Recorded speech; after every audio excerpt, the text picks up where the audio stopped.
Welcome to the Academic Writing Month, Journal Paper Writing Plans Print Edition, Session 2, Introduction.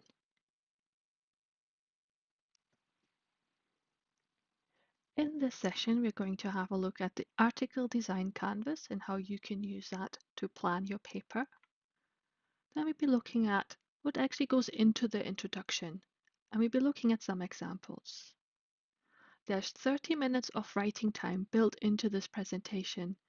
If you don't have the time right now, you can just skip that part. Then we'll be looking at some top tips, and there's a challenge of the week if you would like to take part. The Article Design Canvas from Academic Toolkit is a great way to get started with your paper. And here I'm going to show you how the different parts of the Article Design Canvas link to your paper. First, we have these three boxes: Others Research, Observations and Arguments, and This Research. And all three of these make up your introduction. We then have Research Design and Theory, and these two parts will form part of your methodology and/or method section of your journal paper. This is then followed by Findings or Results and a discussion. And these two boxes will have the same name in your paper. You only might have to decide if you want to report the results and discussion separately or if you would like to combine them. These last three boxes don't have an equivalent within your paper. However, they do relate to or input into different parts of your paper. So it's worthwhile having a think about what you would put in these boxes and to which parts of your paper they refer to. So looking at the three boxes from the Article Design Canvas, we have Others Research, which will mostly relates to the body of literature that you have read and which parts are relevant. And does each literature support or motivate your research? Then we have Observations and Arguments. So what issues or themes are evident from your reading? And what gaps or problems exist or have you identified? Then what are the risks of not doing your research, or what costs are associated to gaps within the research, or what problems have been unsolved? Then looking at this research, which is relating to your actual research, then shows, what is the research question? What are you trying to do?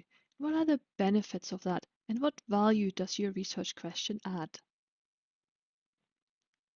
Thinking about this slightly differently, the key questions you want to answer in an introduction are: why are you doing this work? Why are you doing it now? Or why is it relevant now? What is new? And how do you know that this is new? Now make sure you set the scene and that you write for the right audience. So who do you want to read this work? When thinking about your introduction, you want to have the wider context covered, but you also want to focus on your research. And you can do that within the first few sentences of your introduction, where you set the scene. So make sure the reader knows very early on why your work is important and what bigger problem you're trying to solve before you go into more detail about your actual research. We are now going to be looking at a couple of examples. And the examples I've selected are all published open access journal papers. And I will link to the actual papers below, so you can have a read of those papers if you would like to. However, within this session, I'm only going to focus on each part of the paper that is relevant to the session and to the part of the paper you are writing. So first up, we have this paper from Qualitative Health Research called Researching Healthcare as a Meaningful Practice Toward a Non-Dualistic View on Evidence for Qualitative Research. And they open their paper with a sentence showing The endeavor in healthcare should always be to base decisions and actions on the best possible evidence. So you can see here they have this big, broad statement, and then later on they're going to say how their research will help us answer this big question.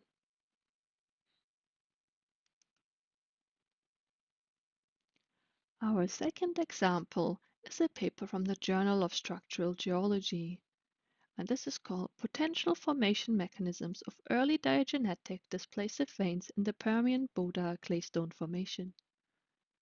Here you can see that they numbered their introduction, and if you have your introduction or your other sections numbered or not will depend on the journal, so it's worth checking out what format they require. You can see here that they start their paper again with a broad overview, saying so national screening of geological formations has revealed that the late Permian Boda Claystone Formation is a potential host rock for the deep geological repository of high-level radioactive waste in Hungary. So we now know where we are. We're in Hungary. We're dealing with this big problem, where to store radioactive waste. And then further on, they will then tell us why it's important and what they're going to do to help answer this question. Our third example is a little bit different. It's from the Journal of Hellenic Studies. It looks at the paper called Athena Parthenos in Liverpool. This paper starts without any introduction in the sense of headers, so go straight into the text.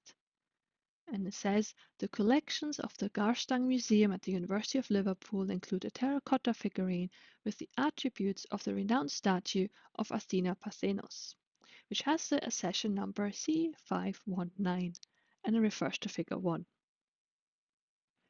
So you can see here the introduction is a little bit different. We don't know why we're looking at this terracotta figurine. We do find out about that a little bit later on within this quite short introduction. Okay, now it is over to you.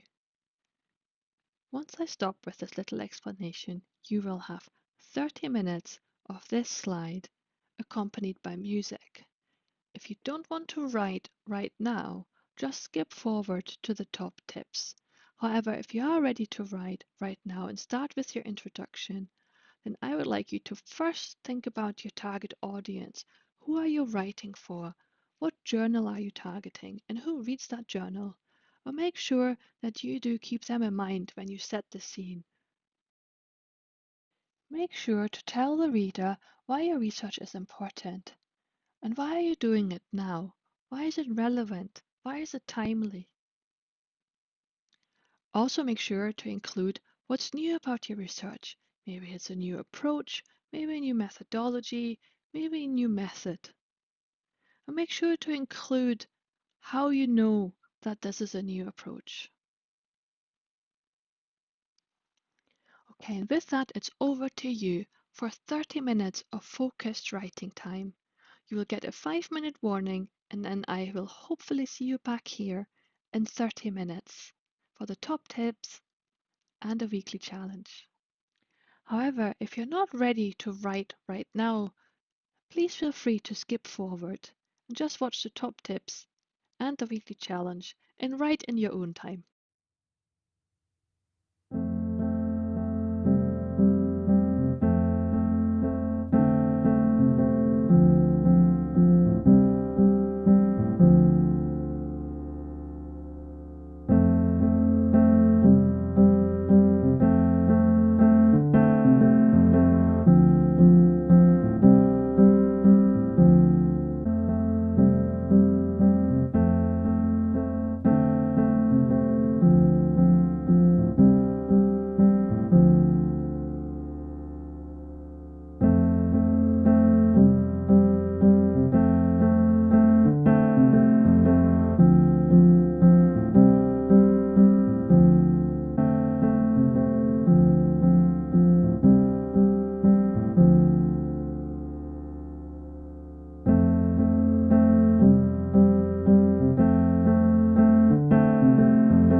Okay, there are 5 more minutes left of your writing time, so make sure you slowly come to a finish and make sure you save your work before we start with our top tips and the weekly challenge.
enjoyed your writing time.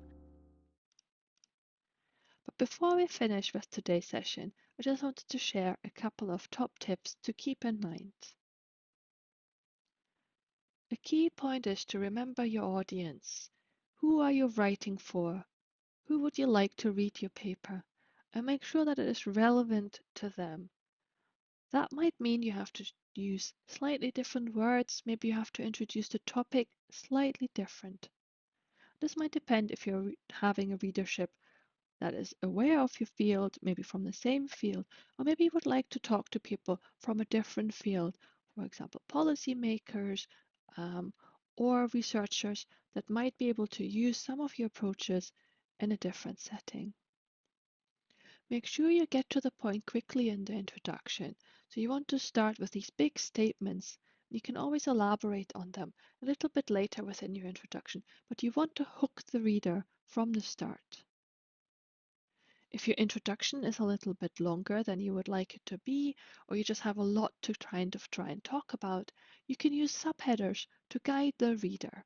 So if you wanted to introduce different aspects of literature, or you wanted to introduce different sections, for example, then you can use subheaders to make sure the reader knows where they are within your introduction. Now for the first challenge for the week. Feel free to either tag me on Twitter or just share this with some other people, maybe in your writing group, or just keep it to yourself. So the first challenge is that you should share your academic writing goal with someone. It could be a colleague, it could be a family member, it could be a friend, or it could be the whole world if you're sharing it on social media. And I think having a goal is really important to kind of keep us focused. But make sure when you do set your goal that you are realistic. So I hope you've enjoyed this first part of the Academic Writing Month, where we started with our paper and the introductions. I will see you next week when we're looking at methodology versus methods in our paper. And this will be out on Wednesday, the 11th of November.